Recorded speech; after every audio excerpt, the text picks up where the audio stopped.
Hello, wild ones. This is Cole Adams, and I am back with a Creative Life Hacks tip.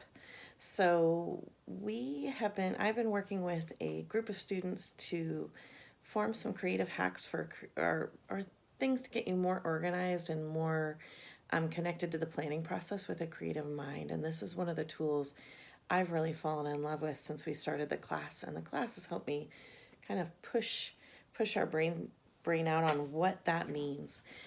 Flora Bowley, a incredible creator, her book The Art of Aliveness is incredible. I strongly recommend it.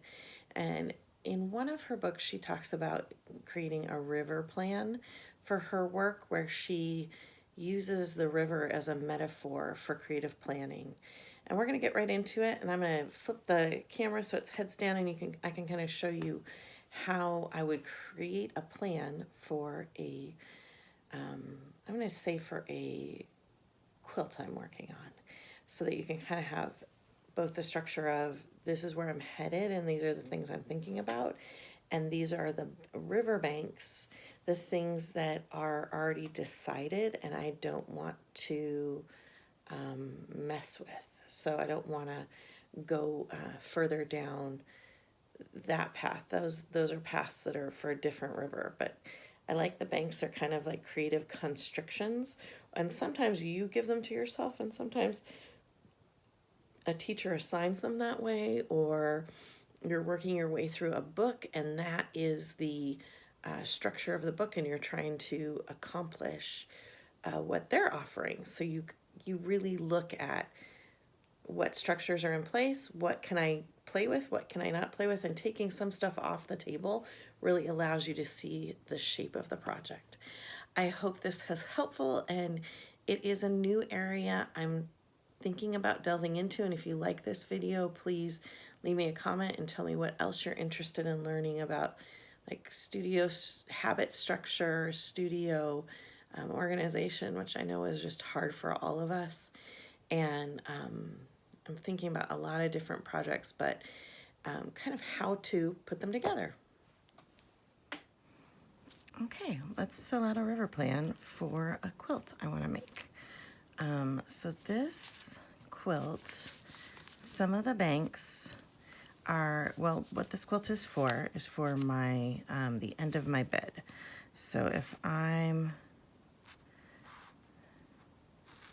making the bed in the morning, I have the pillows up here, and then this quilt I want to go off either side, and I want it to be long and skinny at the end because we have like a white kind of thing. So this is the size I'm thinking, and I want the subject to be the phases of the moon. This isn't that exciting of a quilt, but it gets us to show this planning process.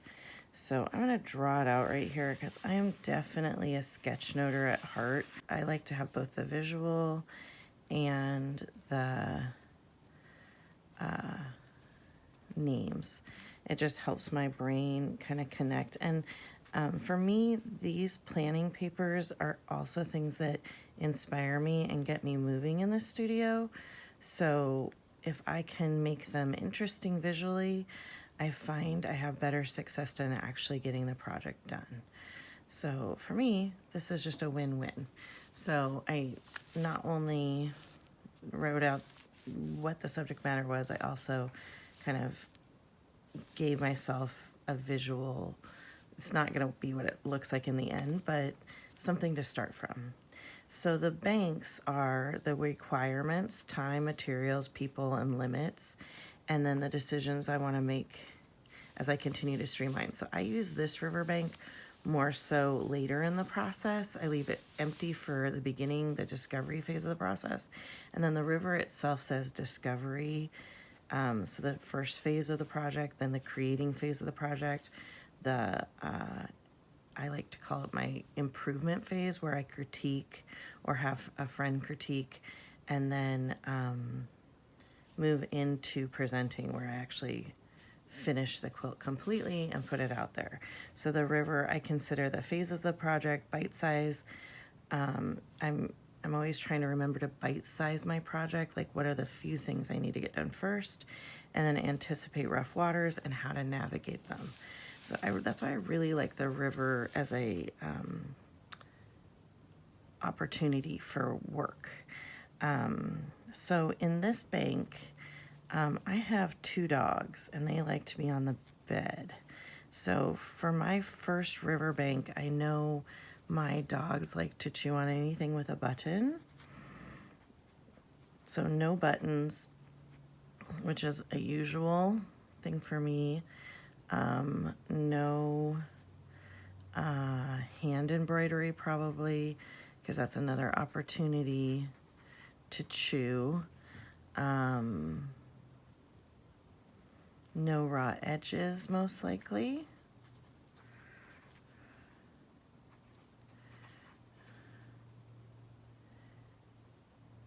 I think, and probably no tassels, if I'm thinking that. So those are all big no's, just put out because of this rate limiting step. So I consider a rate limiting step something that I can't change. So another requirement is size. And I don't know how wide a king bed is. So I'm gonna have to do king bed plus 2 feet, maybe, to go down on either side, question mark. I probably just need to take a measuring tape. So I'm gonna leave a blank there. Feet.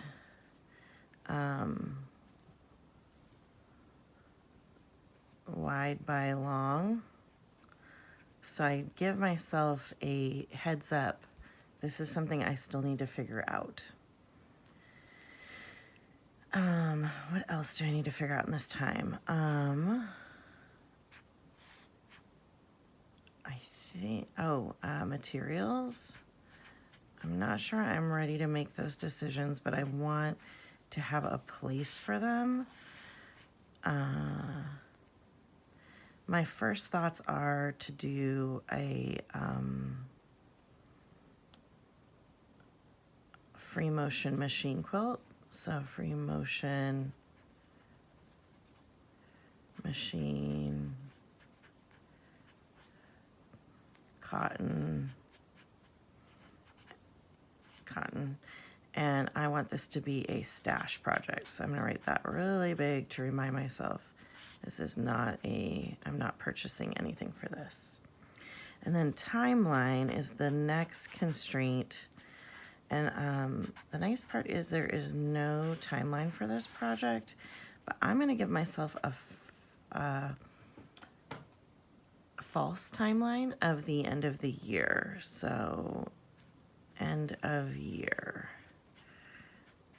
So this is a month project, 1 month.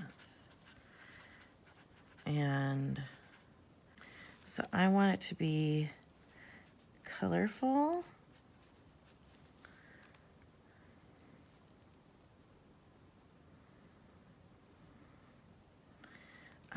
Some of the research I need to probably do is, I love those Hubble Space Telescope pictures. So I want to look up some of those and maybe do that in the background,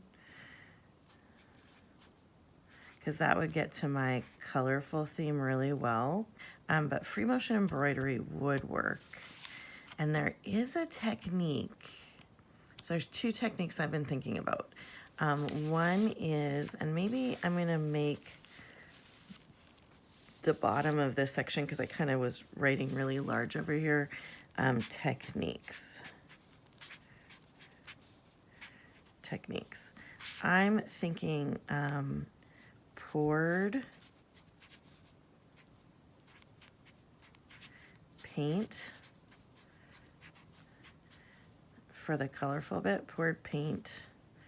I love the way that makes cells and is fun. I just saw a video on that. And then I'm also thinking free motion embroidery, which is using your machine without any direction, so you can kind of draw with it. And plus, this sounds intense, but burned fabric. Burned fabric. So you do the free motion embroidery, and then you heat up the fabric with a heat gun, and that, if it's a felted fabric, I think it burns back to where that free motion embroidery is, so you still get some cool layers, but they wouldn't be super chompable for the puppies. So that's where my brain is right now. That's all I have done for this project so far. But as I work on it, and as I do my research and my discovery, and I get clearer, I'll usually put this as the cover of a file folder, and then put images and different things. You can also do this online, but for my brain, and I really just find that my hand is such a useful tool for getting my thoughts out. This whole area will probably get drawn in eventually, but I like that I started here and then I moved down through my requirements. I have an area for decisions to make to continue to streamline. I think that your river banks are as important as your creating process, because it really just eliminates things out of the way and allows you to continue to focus. Hope this helped. This is Cole from Woohoo Creative, and I hope you have an incredible day creating, and that this is a great creative hack for your studio and for your moving forward. If you are looking for this river plan, leave a comment, and I will probably try to link it to the thing, but leave me a comment and let me know if this was helpful. Take care and happy creating.